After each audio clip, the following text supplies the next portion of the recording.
Of course, I'm not on Hawaii. I'm in wet and miserable.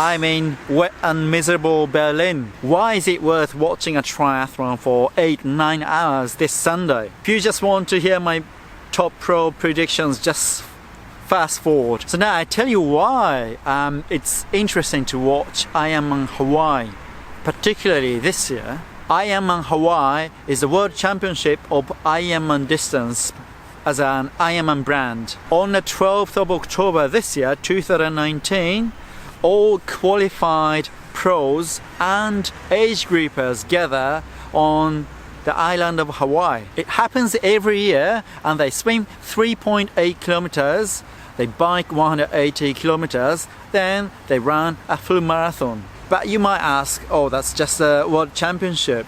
Well, what's so special about it? Well, the condition there is extreme. It's on Hawaii, so very warm, very hot, and really windy. So the condition is really extreme. It's on lava land, or the molten lava formed the island. So it's really bleak and sunny, scorching hot. So the setup is really harsh and stuff. But well, that's the same as usual year. Like it happens every year, right? Right. But this year, the pro field, especially for men, that full on. It's so difficult to predict even who's gonna win. I don't know, to be honest. I thought about it, but first I'm going to tell you what I think about women's race. So in the swim, Lucy Charles-Barclay is gonna exit water first. I'm pretty sure that's gonna happen. In fact, she's gonna catch up pro men.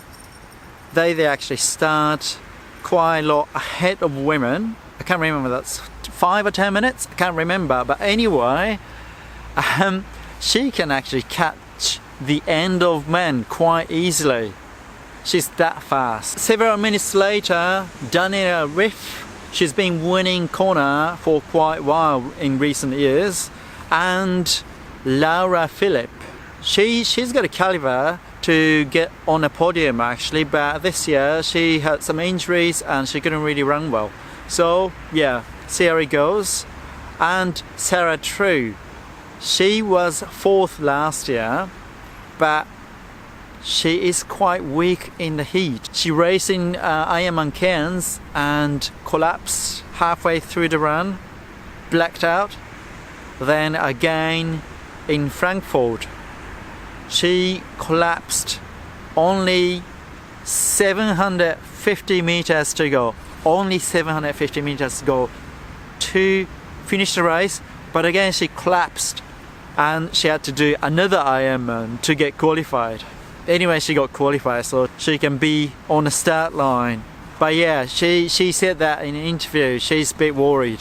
Quite a few minutes after that, Haug, she was 3rd last year, she's going to come out of the water. On a bike course, it's going to be interesting who can stay with Daniela Ryf. She's a super strong biker. Although drafting is not allowed, they can still keep 12 meters from the front of the front wheel of the person in front of them and to their front wheel. 12 meters. So it's about 10 meters in between. Even they keep 10 meters, they can still benefit some sort of drafting. And it's going to be interesting to see who can stay behind Ryf. I think towards the end of the bike, Daniela Ryf is going to catch up Lucy Charles. My question is, can she stay with Ryf? I've got a feeling Ryf is going to attack towards the end of the bike. I think Lucy Charles and True are going to finish around the same time, but True won't keep up with her.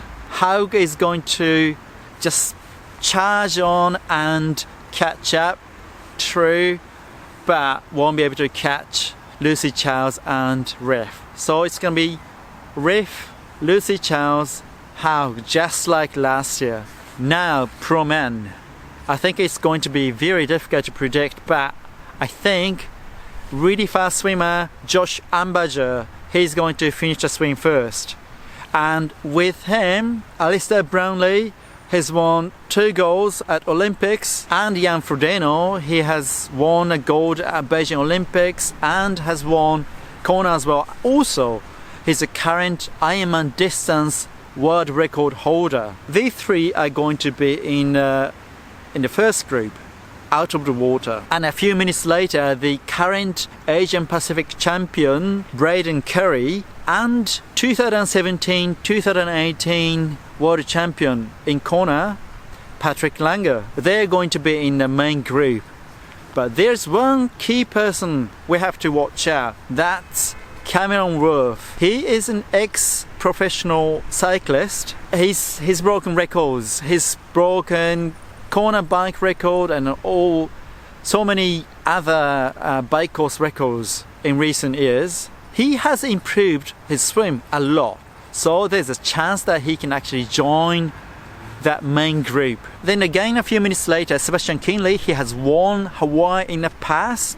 He has been there, but he had Achilles problem. But this year, it's gone, so he can run. Then Lionel Sanders, he's really strong on a bike. Plus Joe Skipper. These 3 guys can bike really well. So they're going to chase on a bike. First, these fast swimmers, they're going to attack, I think, especially Brownlee. He's going to really push the pace to give some damage to the main pack behind them. If Wurf is in the main pack, he's going to lead the main pack and trying to catch the group in front of them. If Wurf is in a strong biker group, then they're gonna be in the chase. Usually these strong bikers, they overtake the main group and maybe they can catch the fast swimmers. Out of the main group, maybe Currie can keep up with these fast bikers or maybe with these fast swimmers as well if they have caught up. Then the run, it's gonna be a mass start. Well, not mass start like a marathon start, but for Ironman distance triathlon, it's going to be a mass start. I think the run is going to start very fast. Then Brownlee won't be able to survive the heat. And Sanders, he couldn't run so much up to the race, so he also is going to back down a bit. Then towards the end, Currie is going to drop down. David McNamee, who was 3rd last year, and 2017 as well, he was also 3rd. They're gonna run fast to catch up, but I don't think they'll be able to catch top 3. So it's gonna be Frodeno, Kienle, Wurf to be on the podium. So there are 3 key points during the race.